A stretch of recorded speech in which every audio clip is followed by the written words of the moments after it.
Hello mga boss. Meron tayong gagawin ngayon sa CRT TV ng brand kung titignan nyo, Sharp. Bale, ang problema nitong TV na to, no power, pero umilaw naman itong kanya indicator mga boss. Sa madaling salita, bale naka-standby lang tong TV. So yun bale ang problema nitong TV. Ngayon, bago natin ayusin yan, so itatry ko na muna para kahit papano makita nyo ang problema nitong TV bago natin ayusin. Ayan mga boss, saksak ko lang. Ngayon, switch on. Pansinin nyo tong indicator.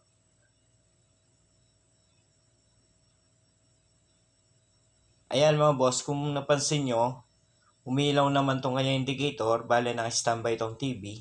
Ayan. Ngayon, try natin i-power on dito sa remote. Bale meron tong remote. Ayan, so ito yung ginagamit na remote. Ngayon, dapat pag pindot natin dito sa remote mga boss, dapat yung indicator na yan magkulay green. So try natin. Ayun, kung napansin nyo mga boss, kahit anong pindot natin dito sa kanyang power on dito sa remote, so kulay red pa rin yung kanyang indicator. Dapat, once na nag-power on tayo dito sa remote, yung indicator na yan dapat magkulay green. Pero napansin nyo mga boss, kahit na nag-power on na tayo dito sa remote, ganun pa rin, walang pagbabago dito sa kanyang indicator.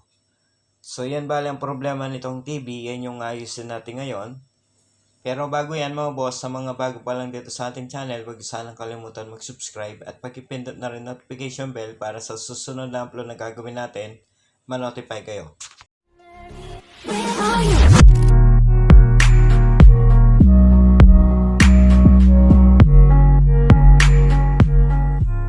Kung titignan nyo mga boss, ayan, bale nabuksan ko na tong TV. So, nang gagawin natin dito, bale, babaklasin na muna natin tong kanyang mainboard para yun na nga, makita natin yung mga pyesa. Tingnan natin kung meron bang mga sunog na parts or lumobo na mga kapasitor. So, yun bale ang unang titignan natin dito. So, baklasin ko lang tong kanyang mainboard.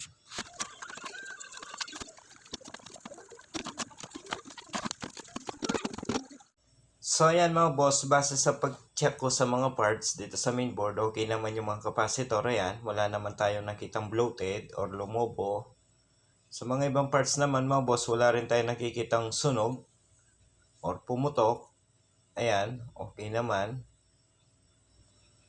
Ngayon mga boss, dahil wala naman tayong nakitang lumobong capacitor or pumutok na pyesa, so, nang gagawin natin dito, bale, mag-check voltage na muna tayo dito sa kanyang B+. So, yun bale yung unang gagawin natin dito. So, base naman dito sa kanyang board, dito sa likod, ayan, okay pa naman. Although matanda na tong TV na to mga boss, pero okay pa naman yung kanyang mainboard. Ayan. So, i-set up ko lang yung aking tester mga boss para yun na nga makapag-voltage check tayo dito sa kanyang B+. So, yung B+ pala nito mga boss, bale ito yung kanyang B+. Itong pangalawang terminal dito sa flyback, ayan, yan yung B+. So, dyan tayo magte-test point para matignan natin kung meron bang supply itong kanyang B+. So, ang gagamitin natin na pangsukat dito mga boss na tester, ayan, itong digital tester. Bale, nakaset sa DC volts. Ngayon, yung negative probe, itap na natin sa body ground nitong tube. Ayan, kung titignan nyo, bale, sinuksok ko yung negative probe dito sa body ground. Ayan, dito sa tube. Ngayon, pesto ko lang yung tester para yun na nga, makapag-check voltage na tayo.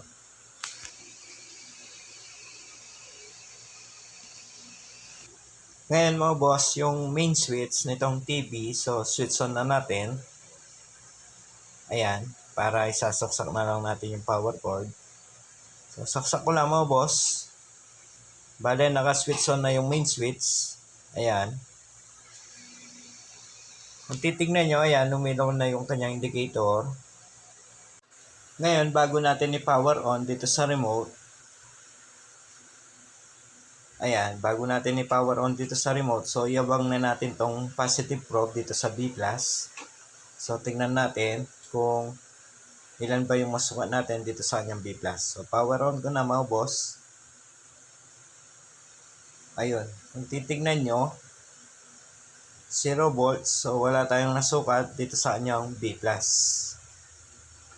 So talagang hindi magpa-power on ang TV na to mga boss kasi nga wala tayong masukat na supply dito sa kanyang B+.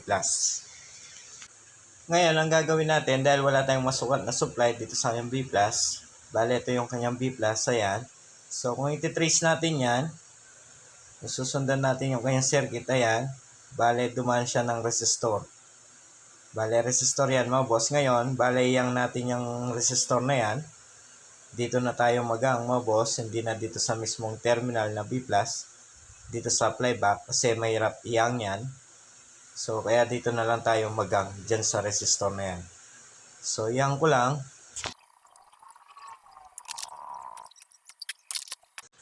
Kung titignan nyo, ayan, bale tapos ko nang mang tong resistor, ayan, papuntang B+, so hindi na tayo dito nagang. So dito na lang sa resistor, ayan. Ngayon mga boss, bale magsusukat ulit tayo ng voltahe. At this time, hindi na tayo dito magte-test point. So, dito na mga boss, dito sa itaas nitong resistor. Ngayon, tingnan natin kung meron ba tayong masukan na supply na nakahang yung resistor papuntang B+. So, saksak ko lang.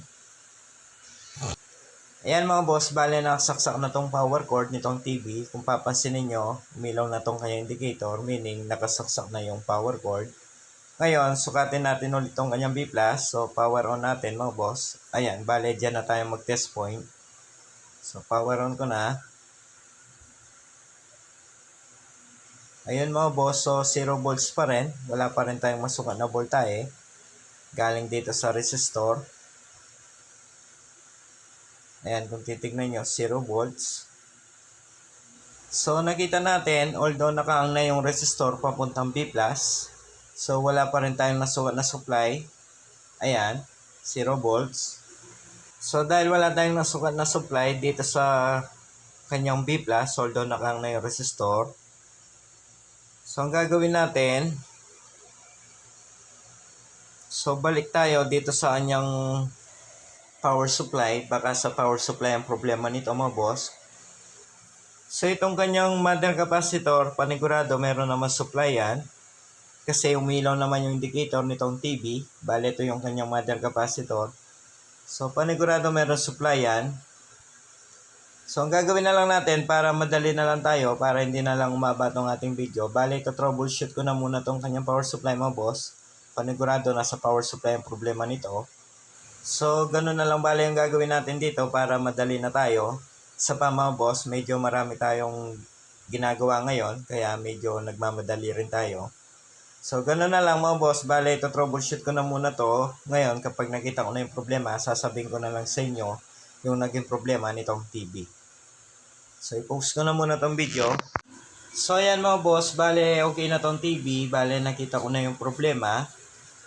So, nakita kong problema dito sa TV na to mga boss, yung kanyang STK.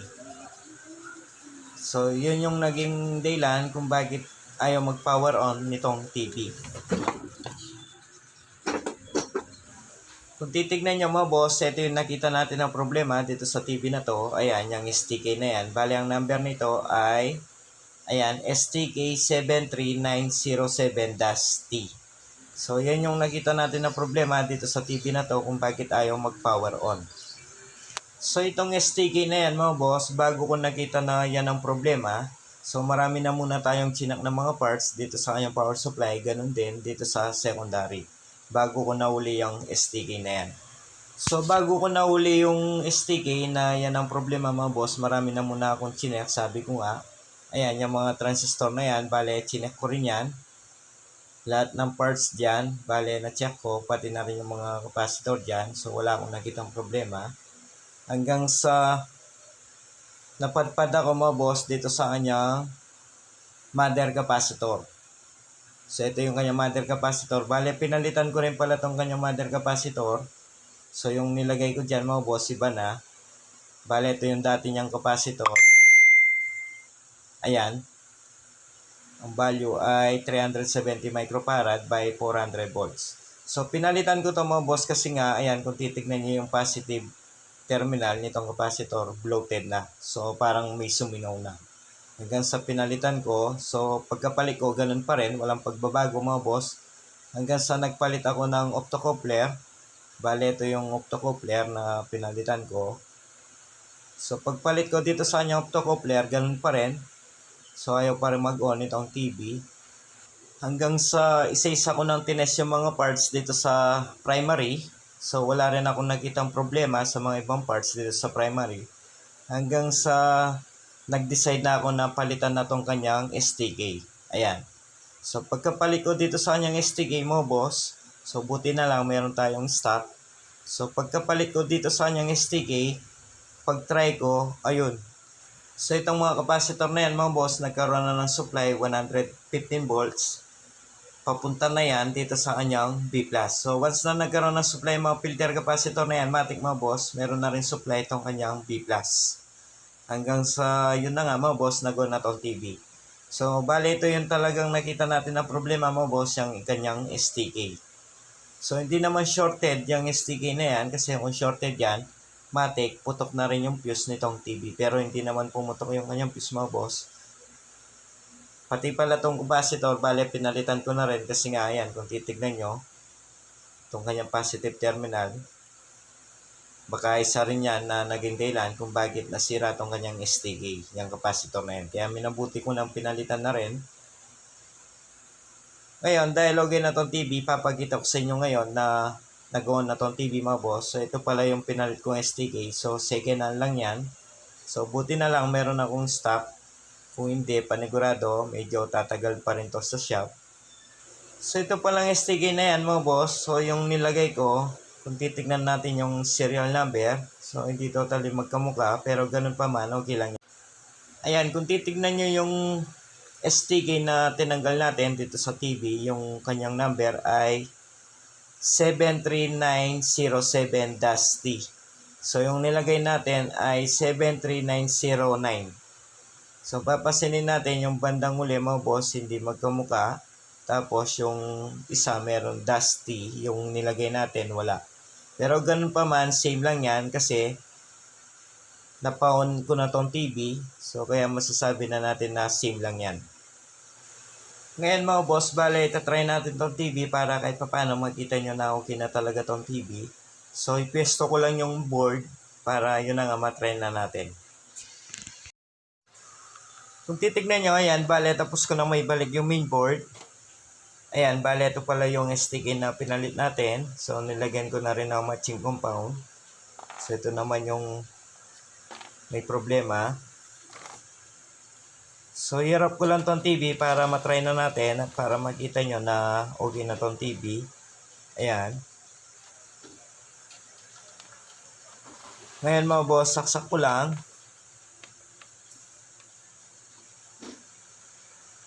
Pansin nyo, umilaw na tong kanyang indicator, kulay red, power on. Ayun, napansin nyo mga boss na kulay green. Hindi katulad kanina, kahit power on natin dito sa remote, kulay red pa rin. Ayan, kung titignan nyo, bale nag-on na tong TV, so okay na. Okay din yung kanyang display. So, lagyan ko lang ng antena mga boss para makita talaga natin kung okay pa yung kulay nitong TV. Lalo na itong mga short na to na cinema board. Medyo matagal na to. Ayan. So, paano po? Tinutulak nyo lang po yung tubig palabas? Titignan natin, okay pa naman yung kulay. So, maliwanag pa naman tong TV. Ayan, yung kanyang display. So, normal pa naman din yung kanyang kulay. So, okay na to mga boss. Bale, nakita natin ang problema dito, yung kanyang STK. Ayan. So, yan yung nakita natin na problema dito sa TV na to. So, dahil okay na to mga boss, hanggang dito na lang to ang ating video. Sana sa mga baguhan dyan, kahit paano meron kayo natutunan dito sa ating video. Kung meron man, huwag yan sanang kalimutan ni like, share tong ating video. Sa mga bago naman dito sa ating channel, huwag nyo naman sanang kalimutan mag-subscribe at pakipindot na rin notification bell para sa susunod na upload na gagawin natin, ma-notify kayo. Hanggang sa muli mga boss, maraming salamat.